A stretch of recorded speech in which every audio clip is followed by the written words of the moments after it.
জুলাই সনদ কার্যকর ও সংস্কার বাস্তবায়ন ছাড়া এনসিপি নির্বাচনে যাবে না বলে জানালেন জাতীয় নাগরিক পার্টির সদস্য সচিব আক্তার হোসেন। সোমবার রাতে দলটির কেন্দ্রীয় কার্যালয়ে সাংবাদিকদের প্রশ্নের জবাবে তিনি এসব কথা বলেন।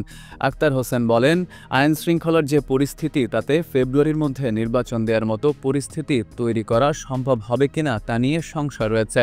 তবে আসছে নির্বাচনে কমিশনের ইভিএম পদ্ধতি বাতিল ও না ভোট ফেরানোকে ইতিবাচক হিসেবে দেখছে এনসিপি। জুলাই সনদের ভিত্তিতে নির্বাচন করার দাবি জানিয়ে আক্তার হোসেন বলেন, সংস্কার ছাড়া নির্বাচন হলে দেশ আবারও আগের জায়গায় ফিরে যাবে।